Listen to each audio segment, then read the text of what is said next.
마태복음 5장 6절 말씀입니다. 의에 줄이고 목마른 자는 복이 있나니 그들이 배부를 것임이요. 할렐루야. 오늘은 의에 줄인 자라는 말씀으로 은혜 얻고 돌아가시기 바랍니다. 다 같이 한번 인사합시다. 의에 줄인 자가 되십시다. 여러분, 사람이 이 현대를 살아가다 보면 각자의 마음 속에는 내가 원하고 바라는 것들을 이루고 싶어하는 그러한 소원 내지는 소망이 있어요.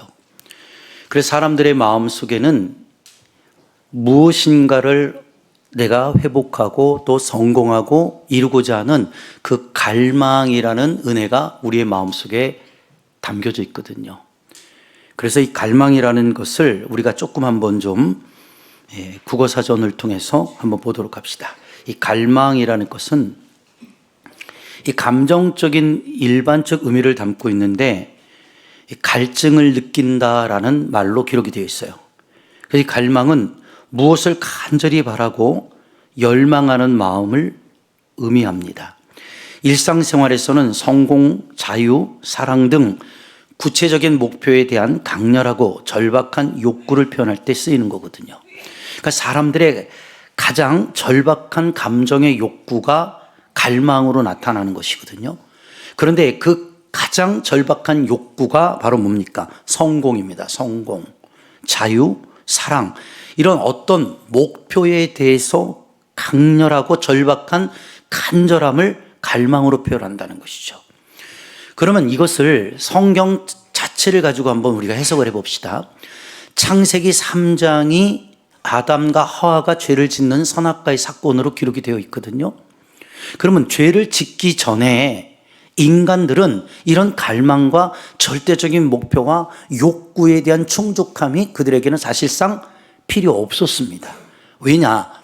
죄를 짓기 전에는 에덴 동산 안에서 하나님께서 주신 생명실과를 무료로 우리가 마음껏 먹고 하나님과 공존하며 살 수가 있었거든요. 믿습니까? 자, 그러니까 보세요. 내가 뭔가를 원하지 않아도 그 에덴 동산 안에는 하나님이 나에게 주신 모든 것들이 다 채워져 있는 겁니다. 그냥 하나님과의 관계만 바르면 되는 거예요. 그래서 생명실과를 따먹고 어떻게 돼요? 주님과 교제하고 또 사랑하는 부인과 함께 행복하게 가정을 이끌며 사는 것이 에덴 동산의 그 축복권이거든요. 그런데 창세기 3장 죄를 짓고 선악과를 먹고 난 후에 인간들은 어떻게 됐죠? 변질되고 타락했잖아요. 그러니까는 성경에 이렇게 창세기 4장을 통해 저주하고 있는 거예요. 너희가 죄를 짐으로 인하여 이제 이 에덴에서 쫓겨날 것이다. 그리고 쫓겨난 대가가 뭡니까? 이제 무료로 제공받던 그 하나님의 은혜의 생명실과를 너희들이 함부로 손댈 수 없다. 그리고 불로 도는 화영금을 두어서 에덴 동산에 들어오지 못하도록 하나님 막아버리셨어요. 저는 이 성경 구절에서 뭘 은혜를 얻는 줄 압니까? 내가 죄를 지면 에덴 동산의 그 축복권이 막혀버리는 것이구나. 하나님이 아무에게나 그 생명실과를 따먹도록 허락하지 않는다는 것이죠. 그래서 저와 여러분들이 이제 성탄을 기점으로 보면 예수가 오시는 목적도 바로 이 창세기 3장 원죄에 대한 사건을 해결하시고 인간이 생활 속에서 살아가는 이 자범죄를 용서하시기 위해 인류를 구원하실 예수로 이 땅에 오시는 거 아닙니까? 그래서 그 예수가 우리에게 뭘 주시는 겁니까? 하나님과 나와의 막혔던 장벽을 헐어버리고 나에게 그 영적인 생명실과를 주시는 축복의 기회를 하나님이 이 시대에 우리에게 선물로 주셨다는 거예요. 그런데 인간이 죄를 짓고 난 결과가 뭐죠? 이 땅에서 수고하고 남자는 땀방울 흘러야 되고 그렇죠? 경작을 해야 먹고 사는 겁니다. 내가 이제 노동을 하지 않으면 무료로 주어지는 게 없어요. 여자에게는 어떤 형벌이 주어졌죠? 남편을 기다리며 이제 자녀를 잉태하고 해산의 고통을 받게 되는 그 아픔을 얻게 되었습니다. 이 죄의 문제라는 것이 이렇게 무겁다는 것이죠. 죄 짓기 전에는 모든 것이 다 무료로, 그게 은혜란 말이에요. 값없이 거저 하나님이 우리를 사랑하셔서 다 주셨는데 우리가 죄를 짓고 나니까 모든 것들이 다 박탈됐단 말이에요. 그리고 이 땅에서 어떻게 돼요? 내가 남자들 그렇죠? 바깥에 나가서 땀을 흘리고 노동을 하고 경작하지 않으면 먹고 살기가 어려운 거예요. 그럼 제가 지금 말씀드리고 싶은 뜻이 뭘까요? 이때부터 인간에게는 갈망이라는 것이 생겨나는 거예요. 무슨 갈망? 내가 농사를 했다? 그러면 더 많이 수확했으면 좋겠다. 그런 농사에 대한 갈망이 생기는 것이죠. 여러분도 마찬가지죠. 장사를 하든 사업을 하든 무엇을 하든 여러분들 속에는 그 갈망이라는 게 있어요. 그래서 장사를 하든 사업을 하면 내가 돈을 더 많이 벌었으면 좋겠다. 이 많이 번 돈을 가지고 내 인생을 내 부인과 함께 내 자녀들과 함께 행복하게 살았으면 좋겠다. 이것이 우리의 감정적인 강렬한 욕구란 말이에요. 이것이 잘못된 거는 아니거든요. 그런데 성경은요, 이 욕구가 지나친 걸 죄라고 말해요. 보세요. 욕심이 잉태하여 죄를 낳고 그 죄가 장성해서 사망에 이른다 그랬단 말이에요. 그러니까 우리의 욕구를 하나님이 탓하는 것이 아니라 그 욕구가 너무 강하다 보면 그게 욕심이 되는 거예요. 탐욕이 되는 거예요. 정과 욕이 되는 거예요. 이게 정욕적인 것이죠. 그래서 인간은 죄를 짓고 타락한 후부터 사실상 욕심꾸러기가 된 겁니다. 옆 사람하고 한번 인사해 볼래요? 욕심 없으세요?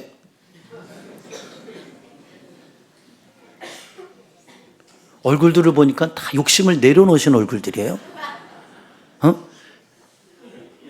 여러분, 사람이 사람으로 살 때 욕심 없는 사람이 없어요.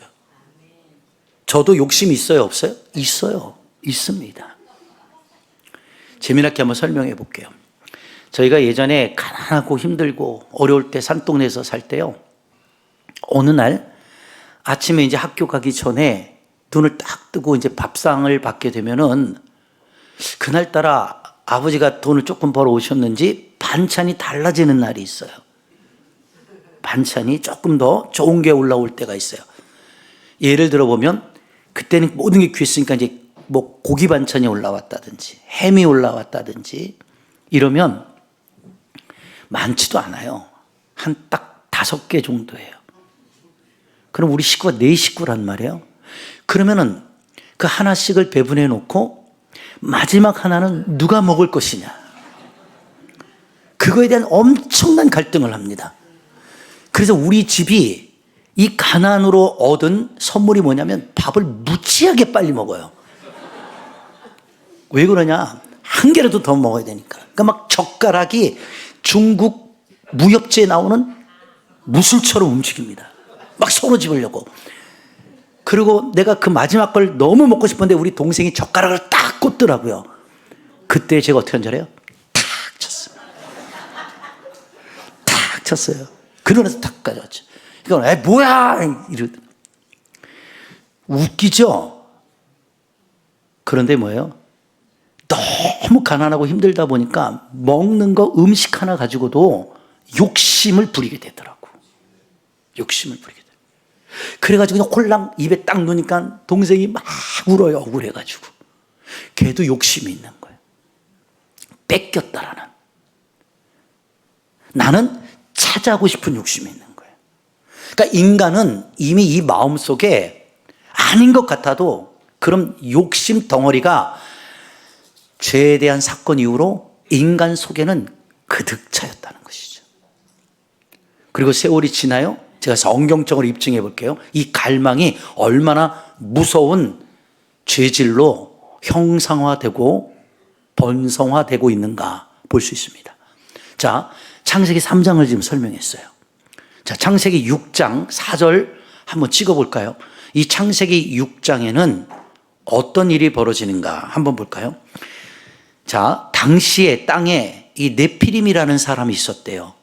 이 한글 성경에는 네피림이거든요. 근데 영어에는 네피림 아닙니다. 이 원어적으로 좀 틀려요. 자이언트입니다. 자이언트. 거인이라고 그랬어요. 클 것자 사람인. 그래서 이 거인이 있었어요. 거인이. 그런데 그 후에도 하나님의 아들들이 있었어요.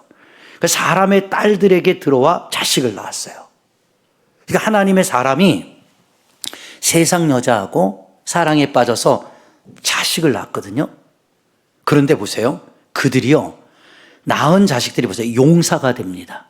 그 다음에 고대에 명성이 있는 사람들이 되었다라고 나오죠. 여기서 우리는 세 단어의 깊이를 이해해 봐야 됩니다. 아, 죄 짓고 하나님을 떠나 낳은 그 자식들이 3단계의 뭐예요? 갈망적 욕구를 해소하려는 형틀로 나타나는 거예요. 그 첫 번째가 거인이잖아요. 그 남들보다 큰 거예요. 엄청 크죠? 이건 거인이 안 계셔서 모르네. 거인이, 아시겠어요? 그 다음에 뭐라고 그랬어요? 용사가 나오죠. 그 다음에 명성 있는 사람이 나와요. 이걸 현대식으로 풀어볼게요. 영적으로. 사람은요, 키는 많이 커야 1m 7, 80이죠. 그죠? 여기서 말하고 싶은 건 뭐냐면, 여러분들 속에는 남들보다 더 높고 더 크고 싶은 그 갈망의 욕구가 있어요. 그래서 사람은 자꾸 위로 올라가는 거예요. 그래요, 안 그래요? 맞죠? 여러분, 승진이라는 게 뭐예요? 오를 승이에요. 나아갈 진. 오른, 올라가는 쪽으로 나아갔다는 거예요. 그래서 당신들의 남편들이 직장 다니시면서 승진하면 여러분들 막 파티하고 난리 나잖아요. 나 우리 남편 요번에 전무 달았어. 와! 뭐 전무가 없으니까. 우리 남편 상무 달았어. 우와! 우리 남편 삼성 계열사에서 지금 사장 됐어. 뒤집어지는 거예요. 이제 더 이상 갈 데가 없어요. 그죠? 그러니까 사람은요, 올라가면 올라갈수록 굉장히 좋아합니다. 예수님이 오셔서 그 올라가는 자들을 향하여 그랬죠. 뭐라 그랬습니까? 내려와라. 사람들의 갈망 속에는 오르는 걸 원해요. 하나님은요, 내려오기를 원하거든요. 그럼 예수님의 인생을 보세요. 하늘에 계신 분이 이 땅으로 내려오셨잖아요. 왜요? 섬기러, 우리를 구원하러, 우리를 회복시키러, 우리를 죄에서 사면해 주시기 위해 그 높고 높은 보좌를 버리시고 천하고 천한, 그것도 인간이 태어날 수 없는 말 구육간의 낮은 자리로 오셨잖아요. 그 이미 주님의 탄생을 통해서 주님의 겸손이 우리에게 영적인 미덕이 되고 있는 거예요. 그런데 우리는 왜 자꾸 영적으로 거인 되려고 합니까? 자꾸 올라가려고 합니까? 그런데 이 오르는 것, 거인이 되는 것만 끝나는 게 아니에요. 뭐라고 그랬죠? 용사. 용사가 뭐예요? 용감할 용자죠. 맞아요, 안 맞아요? 용맹한 사람 말이에요. 이게 뭐예요? 힘 있는 사람. 그래서 세상 사람 뭐예요? 힘을 갖기를 원하는 거예요. 그 다음에 뭐예요? 우리의 이름을 어떻게 돼요? 높이고 싶죠. 그게 바로 명예의 욕이죠. 이 세 가지를 여러분들 현대식으로 말하면 뭐예요? 첫째가 물욕, 두 번째가 권력, 세 번째가 명예의 욕이에요. 이해가 됩니까? 이것을 가지려고 노력하다가 인간은 죽어요. 그 대부분의 사람들을 보잖아요. 돈을 벌잖아요. 그럼 물욕이 채워지잖아요. 그 다음에 뭐예요? 명예를 원합니다. 그래서 나 이런 사람이야. 나 이런 데서 활동해. 그래서 여러분들 어느 날부터 명함을 파기 시작해요. 그죠? 뭘 얘기를 하기야 뭐 우리 교회는 죄송하지만 명함 하나 줄 수 있는 사람이 없나 봐. 명함도 뭐 그럴듯해야 뭐 줘도 내가 꿀리지를 않지. 누가 이름만 딱 써갖고 명함 주는 사람 거의 없더라고. 그 정도면은요, 다 아는 사람 정도 돼야 돼요. 이재용, 삼성에. 걔는, 그 친구는요, 나하고 동갑이란 말이에요. 근데 그 친구는요, 삼성 회사의 회장 이런 거 안 써도 그냥 이재용만 써도 이재용이 삼성인 거 다 알아요. 근데 그러지 못한 사람들은요, 다 뭘 써요. 무슨 건설 주식회사 대표. 옛날에 저 받았을 때 어떤 목사님한테 명함 3장 받은 적 있어요. 한 사람한테. 앞뒤로 다 썼는데 새마을 운동본부서부터 시작해갖고 경찰서 경목 활동하는 거 이런 것까지 다. 이거를 읽는데 좁쌀만큼 써갖고요. 와, 뭐 이렇게 감투를 좋아하는지 그 명함에 감투가 꽉 채워져 있어요. 근데 그분은 좋게 표현하면 사회활동하는 걸 좋아하는 거예요. 사회활동을. 그렇죠? 이 가운데도 솔직히 얘기하지만요, 감투 좋아하는 분들이 있어요. 아니에요? 명예 좋아하는 사람이 있어요. 그게 죄의 습성이에요. 저는요, 성경을 알고 나부터 난 명함을 안 만들었어요. 명함이 없어요, 저는. 제가 붕해를 나가거나 뭐 하면 목사님 은혜 많이 받았어요. 명함 좀 주세요. 전 명함 없습니다. 전화번호 좀 알려주세요. 왜 내 전화번호를 알려고 하세요? 아니, 뭐 상담할게. 담임 목사님하고 하세요. 제가 18, 19년 동안 붕해하면서 그래서 단 한 번도 욕을 먹어본 적이 없어요. 왜? 사람들하고 뒷거리 하지 않고. 그러니까 롱런할 수 있었던 거예요.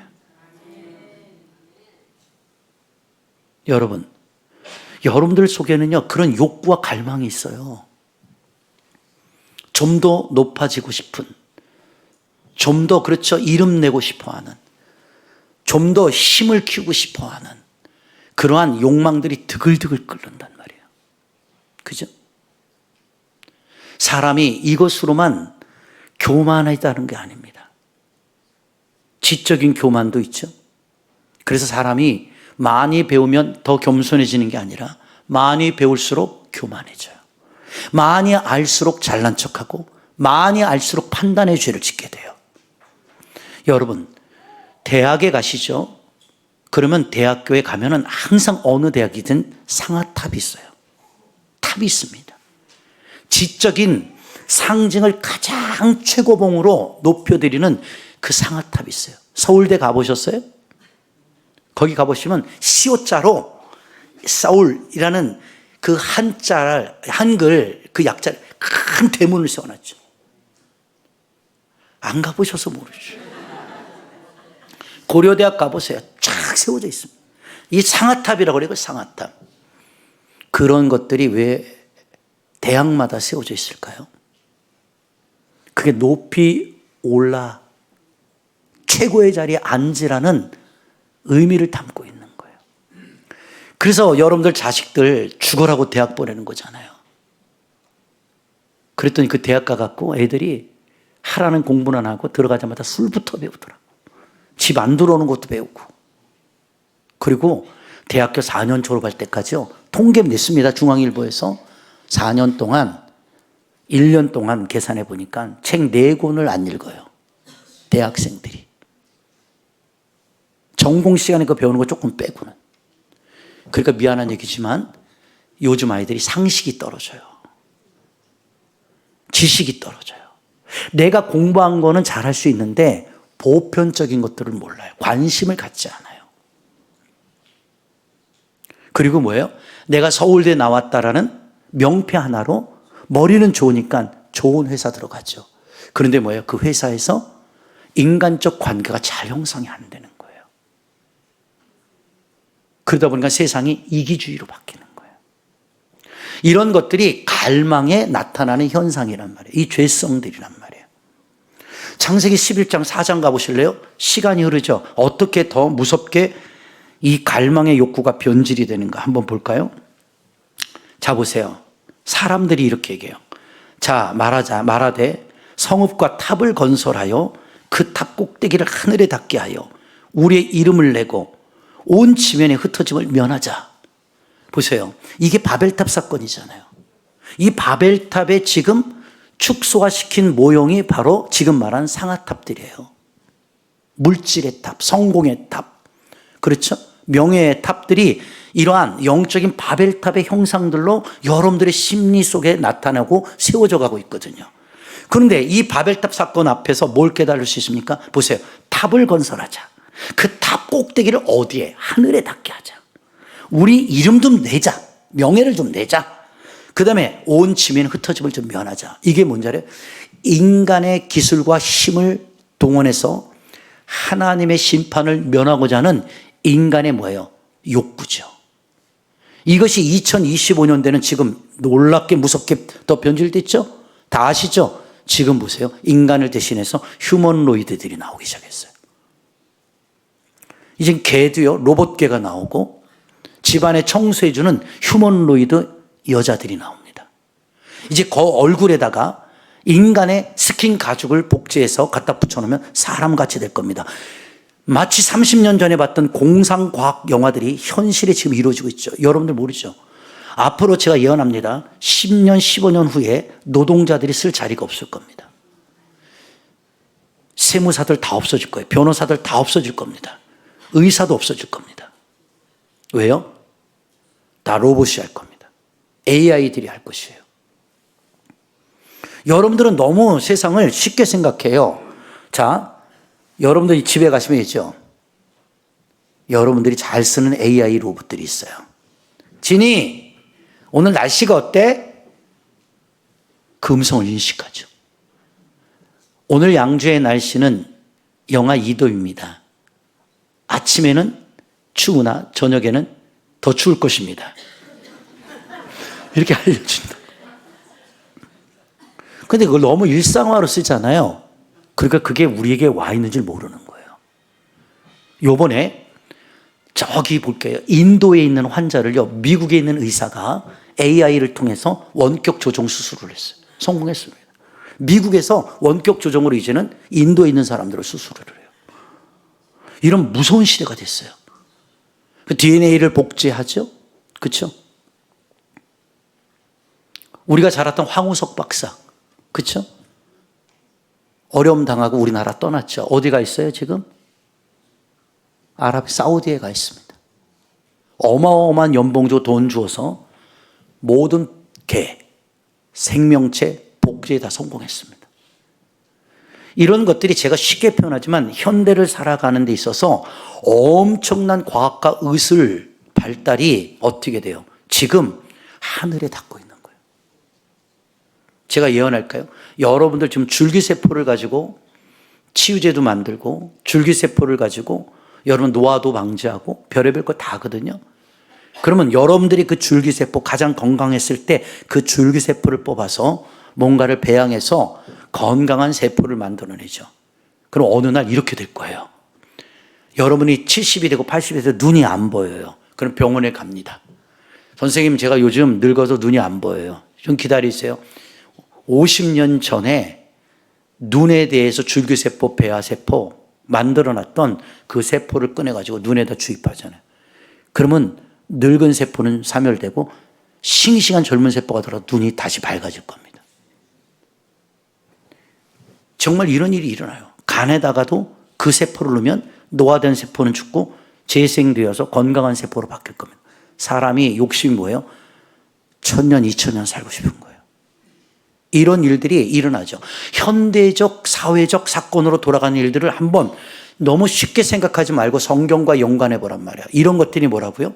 다 우리가 탑을 건설해서 하늘에 좀 닿게 만들어 보자. 최고의 건축 기술을 동원한 거 아닙니까? 그 5000년 전에요. 지금 현대 건축 기술로도 여러분들 이집트의 피라미드뿐만이 아니라 바벨탑 남아 있습니다. 그거요, 이해를 하지 못해요. 제가 이집트에 갔을 때 이 스핑크스하고 피라미드 수없이 봤어요. 제사장들이 드리는 그 제사가 있는데 그 어마어마한 돌들을요, 탁탁탁 쌓았거든요. 그런데 너무 놀라운 게 뭔지 알아요? 현대 기술을 이해하지 못하는데 옛날에는 카타칼이 없잖아요.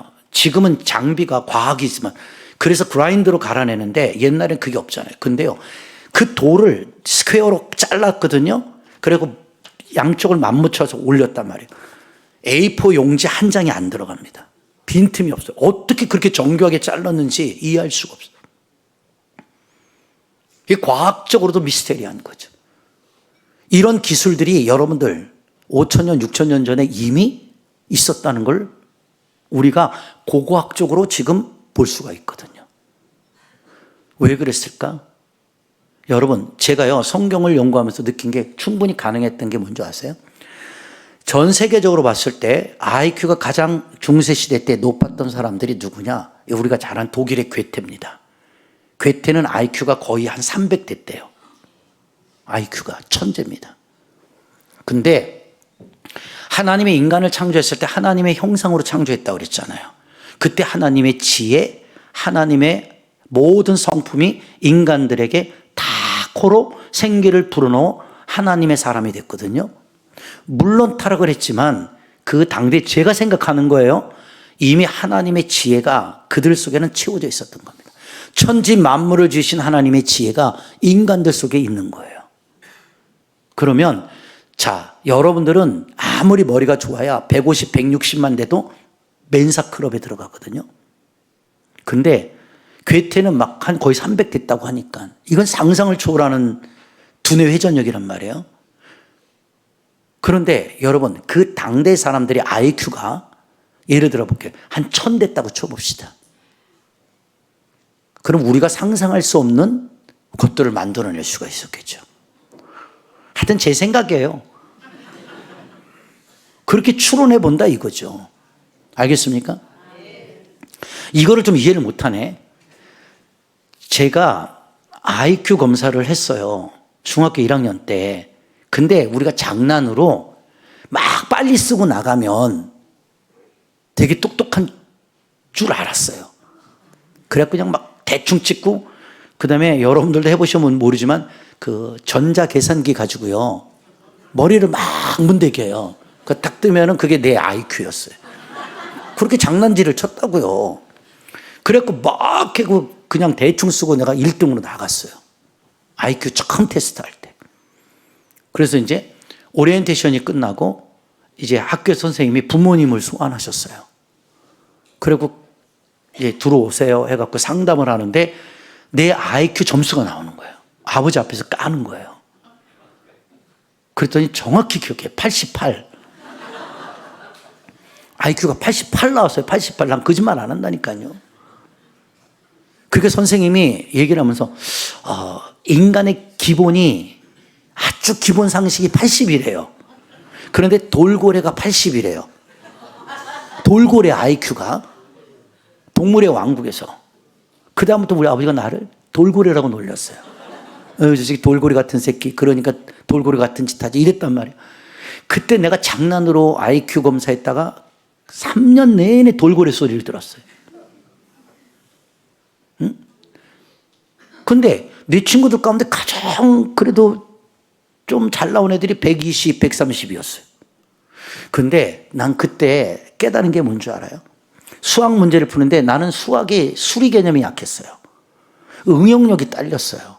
근데 국어 쪽, 언어학 쪽, 연어 영역은 남들이 따라올 수 없을 만큼 발달이 돼 있었어요. 그래서 지금도 말을 잘하는 거예요. 조리 있게. 제 설교를 듣고 못 알아듣는 인간은 언어 영역이 없는 인간들이. 그런데 그 수학을 풀거나 수리 문제를 풀면요 문제가 생기는 게 뭔 줄 아세요? 나는 이해를 못 하겠어요. 근데 얘는 이해를 하더라고요. 그래서 깜짝 놀랐어요. 야, 너는 이게 이해가 돼? 이해가 된대. 근데 걔한테요 책을 이만한 걸 주고 읽으면요 뭐래? 독후감을 못 써요 걔는요. 나는요 이만한 백과사전을 줘도요 1시간이면 끝나요. 다 정리가 됩니다. 보는 순간. 그래서 제가 설교 원고 없이도 이렇게 잘하는 거예요. 난 노는 줄 알아요? 그런데 사람마다 그 영역이 달라요. 그런데 제가 말씀드린 뭐냐면 여러분 하나님을 안다는 것은 지식으로 알 수가 없거든요. 공부를 많이 한다고 하나님을 아는 게 아니에요. 말씀을 많이 들었다고 하나님을 아는 게 아니에요. 말씀을 많이 적었다고 또 하나님을 아는 것도 아니에요. 잘 몰라요. 하나님을 누가 가장 잘 아는 줄 압니까? 내가 하나님을 만나본 사람이 하나님을 알아요. 이해가 됩니까? 오늘 서론인데 제가 이렇게 설명해 드리는 거예요. 그러니까 인간의 갈망 속에는 뭐예요?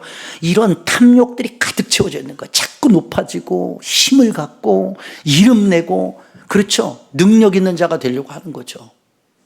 우리 목사들도 거기에 속는 거예요. 이 땅 위에서 교회 대형 교회를 짓고 이름 나고 성도들이 막 1000명, 2000명 따르면 그 목사님이 굉장히 하나님께 특별한 은총을 받은 것처럼 생각하고 이러다 보니까 그러려고 한 게 아니라 자기도 모르게 그 욕망의 탑에 빠져버리는 거예요. 그것이 천주교에서는 교황이 된 거잖아요. 교황 욕할 거 하나 없다니까요. 우리가 하나님보다도 높아지려고 하는 그 마음이 내 속에 있는 죄악성인 거예요. 예수님은 하나님의 아들인 신적인 권위를 갖고 계신 분이었잖아요. 그런데 왜 그런 분이 이 땅에 인간의 몸을 입고 오셔서 우리의 죄를 대신 짊어지시고 그 죄인들이 지고 가는 십자가를 대신 지고 우리를 대신해 죽었겠냔 말이에요. 주님은 성경을 통해 말했어요. 높아지고자 하느냐? 너 반드시 낮아질 거야. 낮아지고자 하느냐? 너 높아지게 될 것이야. 섬김을 받고자 원할 것이냐? 너희는 섬기는 자가 되어야 할 것이야. 섬기는 자가 되기를 원하느냐? 너는 섬김을 받는 자가 될 것이야. 먼저 되는 자가 되기를 원하느냐? 나중된다는 거예요. 여러분, 주님은 역설적으로 반대로 가르쳐요. 여러분의 진정한 신앙의 진정한 갈망이 뭔지 알아요? 낮은 자리로 임하는 예수님의 모습을 닮아가는 것이 우리들의 진정한 갈망이 되어야 되는 거예요. 그것이 믿음이라는 것이죠. 이해가 됩니까? 내가 여러분들 뭐 잘나서 여러분들보다 이 높은 데 지금 서가지고 이게 설교하는 겁니까? 아니요. 잘 보이려고 쓰는 것 뿐이에요. 내가 목사니까 이게 아니라고. 나는 그래서 목회하는 동안 그 욕 많이 먹었어요. 목사님이 목사님 같지 않은 것 같다고. 도대체 물어볼게요. 어떻게 해야 목사님 같나요? 그냥 이렇게 배도 좀 나오고 머리도 좀 벗겨지고 좀 목사님답게 생겨야 되나요? 나처럼 이렇게 뺀질거리게 생기면 목사 아닌가요? 여러분들 그거 아세요? 사람은요 본질을 놓쳐요. 본질을. 여러분 사람의 진정성은 그 본질에서 나오는 거예요. 내가 언제까지 살면서 여러분들 머리 위에 앉아보려고 한 적이 있나요? 높아지고자 막 거들먹거린 적이 있나요? 아니요. 하나님은요 이러한 자들을 싫어하시는 거예요. 바리새인, 서기관, 사두개인들이 왜 예수님에게 지탄의 대상이 됩니까? 그들은 백성들 앞에서 뽐내기를 좋아해요. 높은 자리에 앉기를 원해요. 상석에 앉기를 원하죠. 자기의 배움과 지식을 자랑하기를 원해요. 그리고 나의 지금 위치, 포지션이 어느 정도에 있다는 걸 보여주고 싶어요. 그래서 금식을 해도 어떻게 하죠? 사거리로 나가서 씻지도 않고 머리도 안 감고 쾌한 얼굴로 앉아갖고 문전 앞에서 인사를 받아요. 선생님 오늘 얼굴 왜 그러세요? 이틀째 금식이야. 내가 너희들을 위해서 지금 이렇게 하고 있어. 아우 선생님 감사해요 이러죠. 이런 것들이 주님의 눈에는 다 외식이었단 말이에요. 성도 여러분, 2025년도를 마감하며 부탁하는 말이 뭔지 알아요? 여러분들 속에도 그런 바리새인, 서기관, 예수님이 싫어했던 사두개인과 같은 외식들이 너무 많아요. 믿음이 없는데 있는 척, 열심이 없는데 열심히 하는 척, 그렇죠? 예배에 대한 갈망과 영적인 소망이 없는데도 마치 소망이 있는 척. 이런 것들이 여러분 다 깨져나가고 벗겨져야 된다고. 그래서 여러분 창세기 말씀을 통해서 제가 설명해 드리는 거예요. 찬송가에도 뭐라고 그래요? 내 모습 이대로 주 받으시옵소서. 진정한 은혜가 사람들의 마음속에 심겨지면요 사람은요 그렇게 외식적으로 꾸미려고 하지 않아요. 보여주는 신앙을 하나님 원하지 않아요. 베드로에게도 주님이 요한복음 21장에 하신 얘기가 뭐예요? 야 베드로야 네가 나를 정말 사랑했니? 라는 질문이죠. 네가 나를 정말 사랑했냐? 여러분 이 음성이 여러분에게도 들리기 바라요. 정말 여러분 예수님 사랑합니까? 아멘이 죽수다 말았네요. 여러분 정말 예수님 사랑해요? 정말 사랑하면 두 손 들고 아멘. 그러면 이것이 고백으로 끝나는 것이 아니라 실천하세요. 말이 많으면 허물을 면키 어려워요. 하나님은 말 많은 자를 기뻐하지 않아요. 그래서 성경 뭐예요? 듣기는 속히 하되 말하기는 더디하며.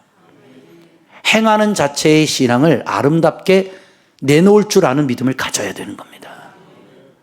내가 생각한 이론과 이성과 지성으로 인생을 계획하고 살아갔다면 나는요 벌써요 여의도에 68층짜리 빌딩을 세웠을 거예요.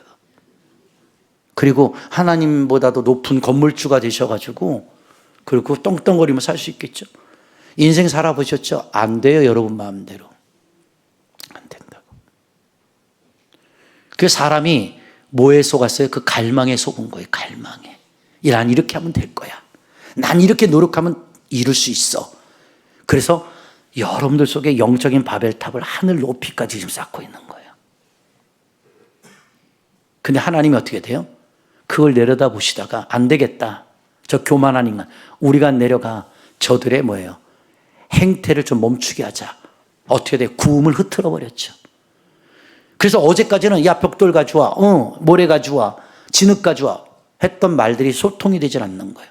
그래서 나라가 흐트러져 버리잖아요. 이게 무슨 뜻인 줄 알아요?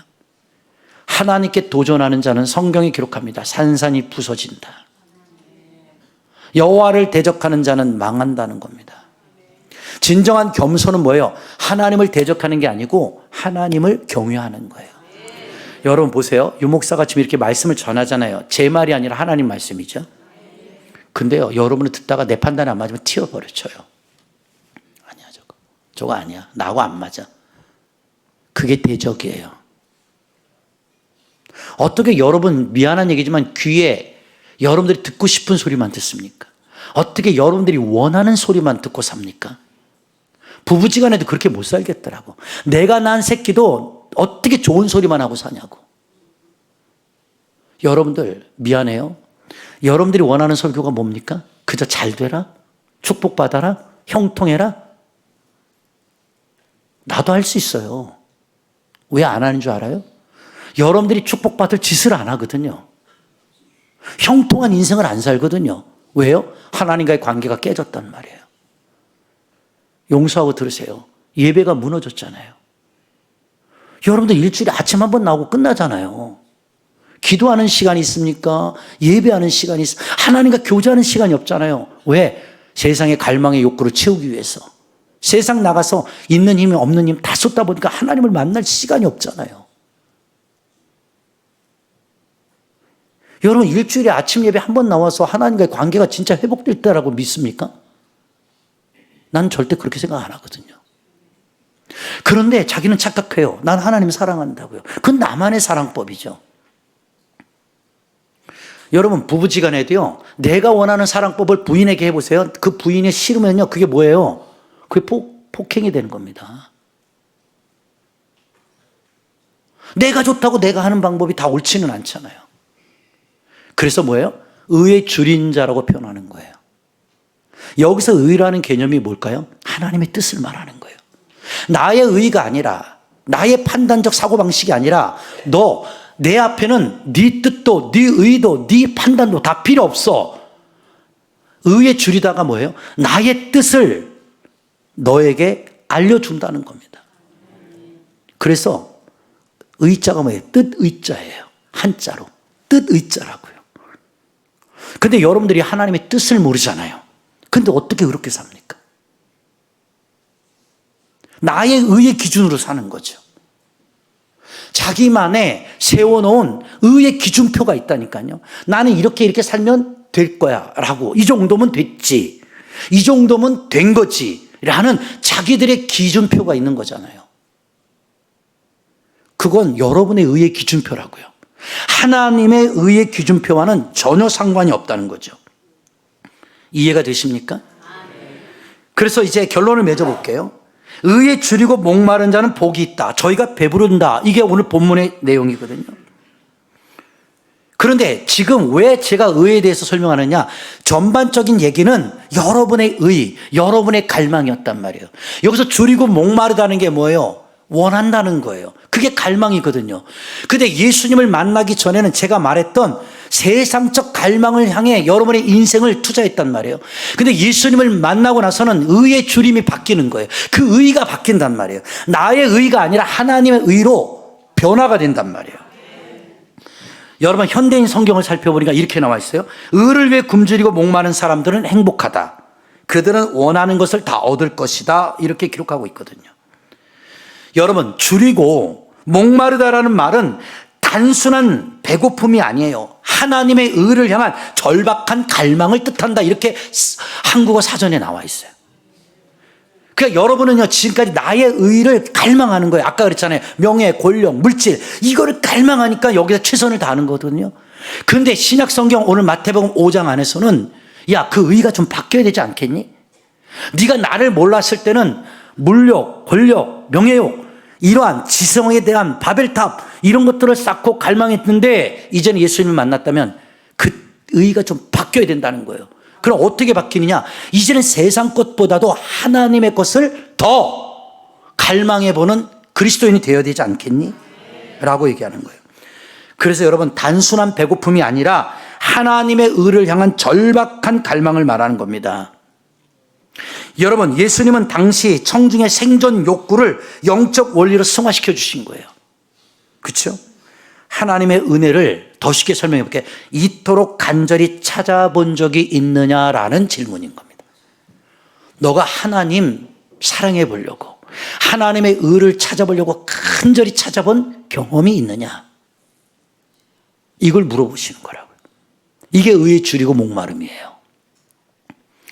여러분, 돈에 대한 목마름은 있죠. 그래, 돈 되는 거라면 다 하잖아요. 돈 버는 사람들 보면요, 자, 보험을 한다, 물건을 판다, 대전에서 오라면 대전 갑니다. 그거 한 건 계약하려고.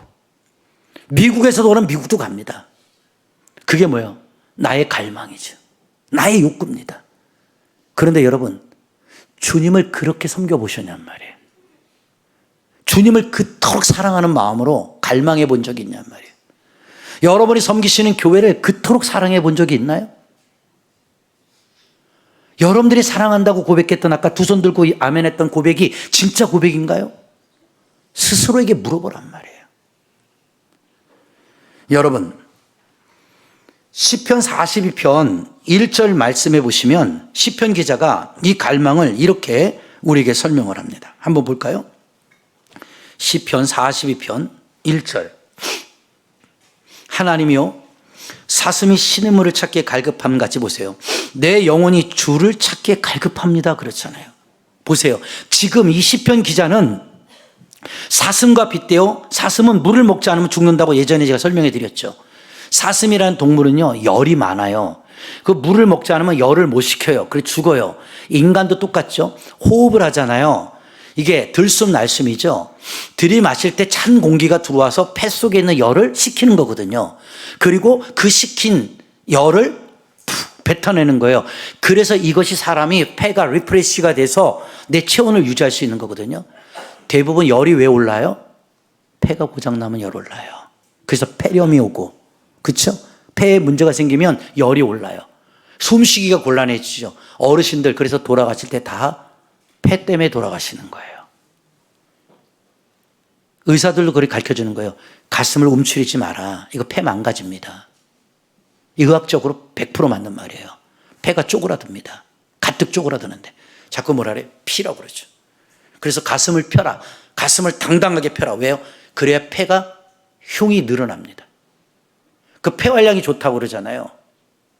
제가 수술하고 나서도요, 간호사가 뭘 갖다 줘요?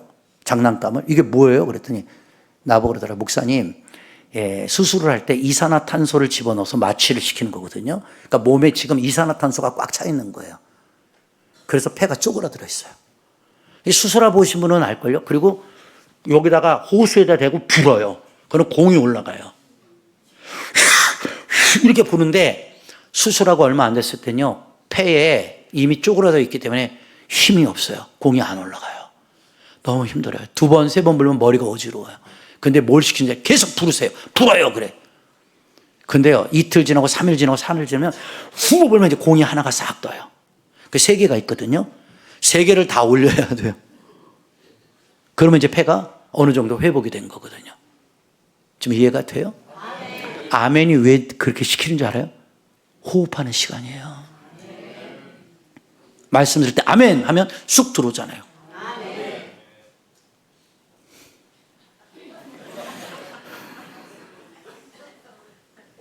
또 어디 가서 야, 여기 목사님은 아멘 할 때 뭐 쏙 들어온 데다가 그렇게 또 그것만 말하지 마세요. 이단되니까. 제가 말하는 건 뭐냐면 이렇게 영원히 주님을 찾기에 갈급하다고 그러잖아요. 그러니까 여러분 주님을 좀 찾기에 갈급한 마음이 있어야 되는 거예요. 믿으시면 아멘. 죄짓고 난 인간이 아까 얘기했죠. 물욕, 명예욕, 권력을 찾아 지금 헤매죠. 여러분 이 정치판도 한번 보세요. 다 국회의원들 배지 하나 달고 싶어갖고 권력에 미쳐가지고 엄청나게 돌아다니잖아요. 근데 그러다 그거 하나 달면 국민이 달아준 건데 지가 똑똑해서 단 줄 알고 그 다음부터 이상한 짓들 하잖아요. 국회의원들 다 없애버렸으면 좋겠어. 우리 세금 줘가면서 왜 이런 꼴을 봐야 되는지. 그러니까 누가 뭐라고 나한테 그러더라고. 목사님 같은 분이 국회의원 되래. 나도 국회의원 되는 순간 타락합니다. 여러분 사람들은 자기의 목적을 가지고 그것을 이루기 위해 미치는 거예요. 돈에 미친 사람 보세요. 돈 되는 일을 다 합니다. 사람에 미치면요, 사람 있는 곳에는 사람 쫓아다녀요. 이해가 돼요? 제가 예전에 전도사 때 낚시에 미쳤거든요. 그 미치면 안 되는 게 제 기질이 하나 미치면요 끝장을 보는 스타일이에요. 야, 이게 미치니까요 우리 아버지가 날 미치게 했거든요. 우리 집안이 저주가 낚시 저주예요. 할아버지 때부터 낚시를 좋아해요. 나 어렸을 때 우리 아버지가 저기 예당저수지에 데려가서 야, 붕어 낚시를 하는데 빈바늘을 던져도 붕어가 안 물어. 그 정도로 물고기가 많은 거기에 매료를 돼가지고 어릴 때부터 낚시를 좋아해요.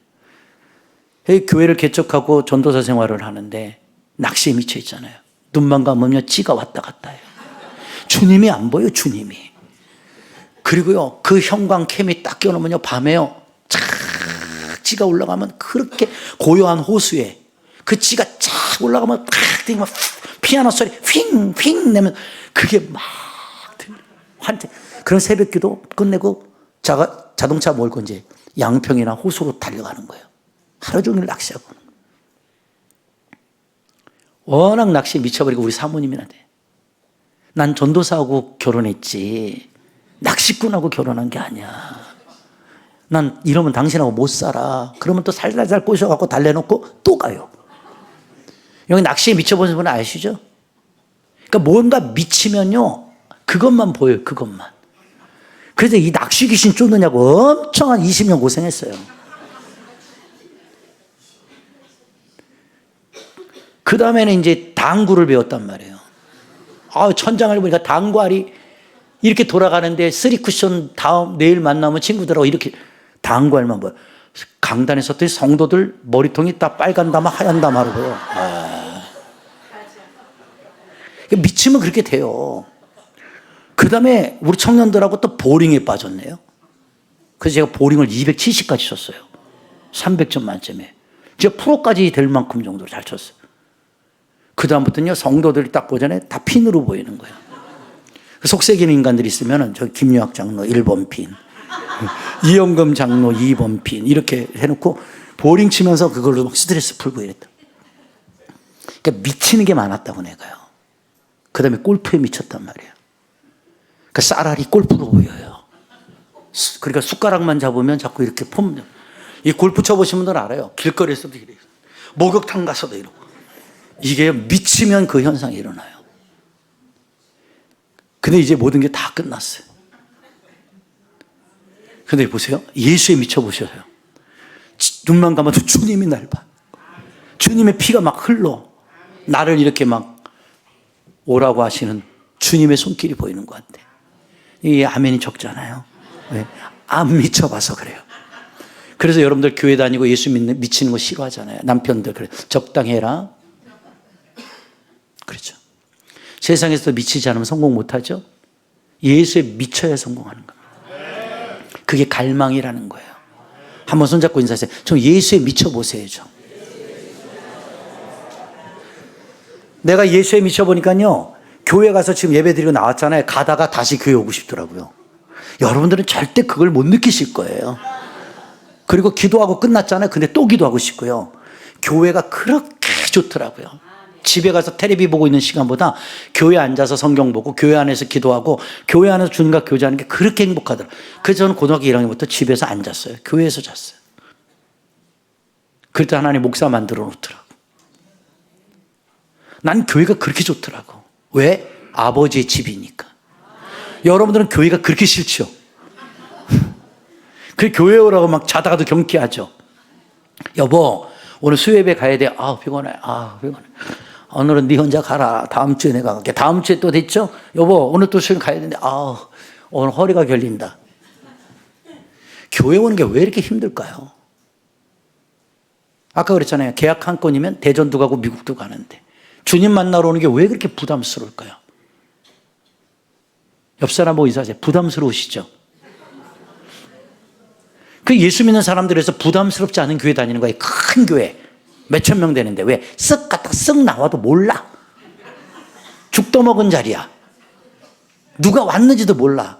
나도 우리 교인 이 정도나 되니까 대충 이렇게 보다가 저분이 우리 교회 한 2번 왔구나. 이렇게 아는 거지. 여기서 더 많아지면 나도 몰라. 우리 목사님들은요, 누군지도 몰라. 왜인 줄 알아요? 저 사람들은 자기네 파트만 하면 돼요. 우리 교인들이 신경 안 쓰거든. 근데 나는 전체를 다 본다고. 누구 왔구나 안 왔구나 다 보인다고. 근데 이름을 모르면 구역장님들 이렇게 생기신 분 있잖아. 그리고 누구요? 그래. 이렇게 여기 저 점 달리신 분. 그래. 그 목사님은 어떻게 그거 다 알아요? 예배 끝나고 인사하러 돌아가시잖아요. 그럼 그래요. 목사님 딱 그러면 저 아세요? 그래. 알죠. 2번 나오셨잖아요. 이러고 가갖고는 안 와. 왜냐면 노출됐다고 해가지고 부담스러운 거야. 목사님이 알아봐 주는 게. 근데 여러분들은 참 대단한 거예요. 그래서 이렇게 나와서 예배 드리는 걸 보면 아셨죠? 이게 다 까먹어도 돼요. 근데 뭐예요? 내가 마지막으로 권면하는 거예요. 다음 주에 설명을 더 깊이 해드리고 내가 주님을 정말 간절히 사모한 마음이 있나? 내가 하루하루를 살면서 주님을 놓치지 않으려고 애를 써보고 있는가? 내가 주님과 동행하려고 내 마음을 세상에 뺏기지 않으려고 내 마음을 붙잡고 가고 있는가? 이런 것들이 여러분 자신에게 물어봐야 돼요. 사람들이요, 참 조석변이라고 그러잖아요. 아침 다르고 저녁 다르듯이 어느 때 보면 막 여러분들 막 은혜가 충만해갖고 막 주님 혼자 다 살아가는 것처럼 보여요. 그런데 보면은 저녁에 가면 또 그 행복함이 없어져 있더라고. 그게 아니에요. 믿음이라는 건 천국 갈 때까지 나의 뜻이 아닌 하나님의 뜻을 이루고자 하는 거룩한 마음이에요. 이 거룩한 마음을 여러분이 가져야 되는 것이죠. 부탁합니다. 여러분, 목마르다. 물을 못 먹어서 목마른 것이 아니라 마태복음 6장 33절에 그 목마름을 이렇게 정리하고 마칠게요. 이렇게 나와 있습니다. 그게 뭘까요? 목마름. 그런즉 너희는 먼저 그랬다고요. 그의 나라와 그의 의를 구하라 그랬잖아요. 하나님이 오늘 여러분에게 결론 주신 거예요. 얘들아, 너희들이 이 땅에서 살아가는데 많은 목마름이 있을 거야. 물질에 대한 목마름, 건강에 대한 목마름, 명예, 권력에 대한 목마름 다 있을 거야. 그런데 내가 너에게 원하는 건 뭐냐? 그런 목마름이 아니야. 뭐예요? 먼저란 말이에요. 전제 조건이 먼저 그의 나라입니다. 그의 나라.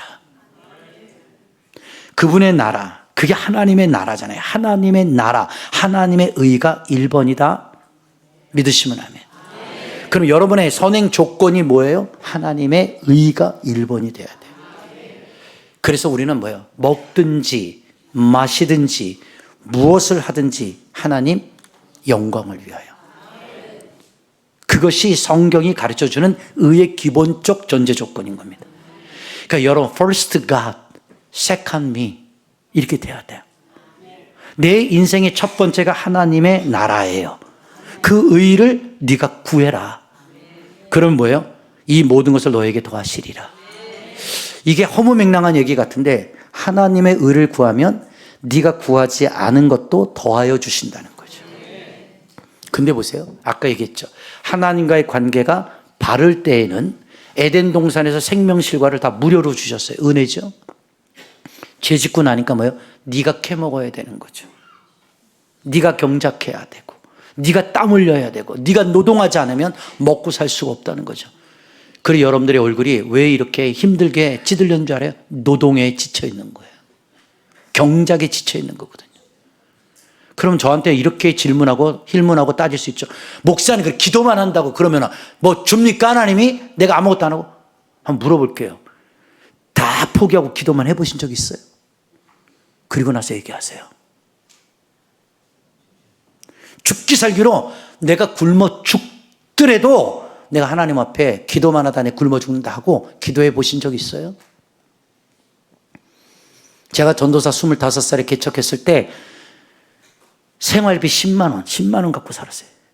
세 식구가. 너무너무 그지 같았다고요. 반지하에서 교회할 때. 애 분유값도 못 주는 그런 능력 없는 애비였다고. 그래서 제가 여러분에게 간증했잖아요. 코스트코라고 해서 옛날에 코코스라고 해갖고 패밀리 레스토랑에서 6시간, 7시간씩 접시 닦았어요. 손이 접시를 닦다 보니까 다 갈라져요. 주부습 진액을. 껍데기가 벗겨져요. 그 데일밴드로 붙이고 가서 또 설거지하고. 그렇게 해서 한 달 접시 닦으니까 23만 원 주더라고. 목사, 전도사 사례비보단 많아. 그런데 너무 힘든 거예요. 새벽 기도를 끝나고 기도하는데 하나님이 그러세요. 이놈아, 하나님의 종이 돼서 남이 먹던 접시 닦으면 되겠냐? 쟤한테만 온 거예요. 그럼 좀 어떡하라고요? 네가 6시간 접시 닦을 때 네가 나한테 6시간 기도해봐라. 새도 먹이시는 하나님을 내가 너를 굶길까? 그런 감동을 주시는 거예요. 그 뒤로요, 접시 닦는 일 포기하고요, 하루에 5시간, 6시간씩 기도하고 살았어요. 죽기 살기로.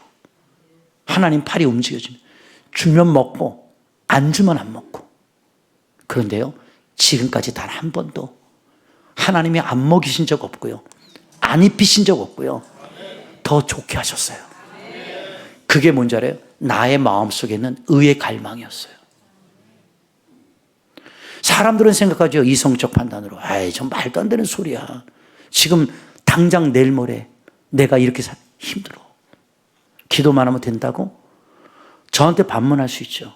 저는 거꾸로 반문할게. 그렇게 기도해 보셨냐는 거예요. 죽기 살기로 생명 걸고 해보셨어요? 저처럼 생명 걸고 해보셨냐고요. 그런데 생명 거니까 하나님 도와주시더라고요. 그걸 뭐라 그런지 알아요? 하나님을 내가 만나는 거예요. 무에서 유를 창조하는 하나님을 믿습니까? 근데 여러분, 하나님이 여러분 안 도와줄 것 같아요? 세상 거 핑계대고 하나님과의 관계가 멀어지면 안 돼요. 바쁘다는 핑계대고 일거리 핑계대고 주님과의 예배적 관계가 물러져서는 안 돼요. 이게 여러분들에게 쓴소리가 될 수 있지만 그게 여러분 성경이에요. 너는 나를 만날 만할 때 만나라. 찾을 만할 때 찾아라. 믿습니까? 구하라 주실 것이요, 찾으라 찾을 것이요, 두드리라 열릴 것이라. 성경은 이렇게 마지막으로 설명합니다. 하물며 자식이 돌을 달라 하면 떡을 줄 자가 누가 있겠느냐. 다 가만히들 있네. 내가 성경을 거꾸로 얘기해 줬는데, 떡을 달라 하면 돌을 줄 부모가 누가 있겠느냐. 생선을 달라 하면 뱀을 집어줄 애비 애미가 누가 있겠느냐. 이 땅에 있는 애비 애미도 자식에게 좋은 것을 주는 것이 인지상정이거늘 하늘에 계신 천부께서 왜 너희들에게 좋은 것을 주시지 않겠느냐. 여러분, 하나님은 우리에게 이 고난과 환난과 역경의 시간을 왜 준 줄 알아요? 순서를 바꾸게 하시는 관계예요. 이게 지금까지는 세상이 1번이었다면 이제는 하나님이 1번이 되는, 그래 여러분이 고난이 오고 환난이 오고 역경이 와야 그 순서가 하나님이 먼저구나라는 걸 여러분이 직감하게 되고 깨닫게 되는 그 시간표를 하나님이 주시는 거예요. 이걸 못 깨닫고 그걸 내가 늪에 빠져 있는데 허우적거리면 점점 빠져들어가는 거예요. 타잔 영화 보셨죠? 늪에 빠졌을 때요, 보세요. 타잔이 나타나서 칡넝쿨 던져주면 그거 잡잖아요. 그러면 잡으면 나와요. 나는 여러분에게 고민합니다. 기도하세요. 그게 뭔지 알아요? 하늘에서 여러분들 세상 늪, 삶의 늪, 인생의 지친 늪에 빠져있는 여러분들, 허우적거리고 있는 여러분들, 하나님이 하늘로부터 생명의 동아줄을 내려주실 겁니다. 그래서 기생 라합 보면은 붉은 줄을 내릴 때 사는 거예요. 그게 십자가의 은혜잖아요. 신학적으로 해석이 그렇게 되는 거라고요. 예수 보혈의 피의 줄기가 흐를 때 하나님의 역사가 라합을 구원하는 거거든요. 왜 많고 많은 줄 가운데 붉은 줄을 내리라고 그랬을까요? 그러면 여리고 성이 함락할 때 너희 집은 함락하지 않으리라. 전 거기서 감동받아요. 여러분들이 아무리 지치고 힘든 인생을 살아도 여러분의 집에 예수 보혈의 피에 예수 십자가의 줄을 내리세요. 그게 여러분을 살릴 겁니다. 예수 십자가 동아줄을 잡으세요. 예수 줄을 잡으세요. 그게 믿음의 줄이 될 것입니다. 이렇게 얘기해도 못 알아듣시죠? 언제 깨달을지는 난 몰라요. 저처럼 극빈적으로 가봐야 죽기 아니면 살기가 될 겁니다. 내가 극빈한 삶을 안 살아봤으면 이게 허무맹랑한 얘기예요. 저는 하루에 3끼 중에 한 끼 먹으면 많이 먹는 날이었어요. 그래서 못 큰 거예요. 너무 가난해가지고. 먹을 게 없어요, 먹을 게. 신학교 4학년 다닐 때요, 나 아는 동기들은 다 알아요. 4년 내내 수도가에 가서 물로 배 채웠어요. 5정거장, 6정거장은 걸어 다니고요. 책 살 돈이 없어갖고요. 학생과 교무실에 들어가면 복사기, 그 A4 면지 다 쓴 이면지 뒤에 그걸로 친구 책 빌려다가 복사해갖고 클립으로 찍어갖고 그러고 다녔어요. 제 생긴 거 봤을 때는 다들 그래 부잣집 아들인 줄. 생긴 게 이런 걸 어떡하라고. 그래서 저는요 정말 고생 많이 했어요. 먹는 날보다 안 먹는 날이 더 많았고. 그런데 남들은 밥 먹고 운동장에서 뛰어놀 시간에 저는 물로 배 채우고 채플실에 들어가서 하나님 앞에 눈물로 기도했어요. 이 지긋지긋한 가난에서 벗어나게 해주시고, 제가 하나님의 종이 됐다면 가난한 목사, 극빈적인 목사 되지 말고 하나님 앞에 복 받아 그 복을, 이런 복이라는 것을 증언할 수 있는 자가 되게 해달라. 그냥 하나님이 약속해 주시더라고요. 여러분 다른 거 없어요. 하나님을 만나세요. 하나님의 의를 부르짖으세요. 하나님의 뜻을 찾으세요. 그게 여러분의 인생을 바꿔놓을 것입니다.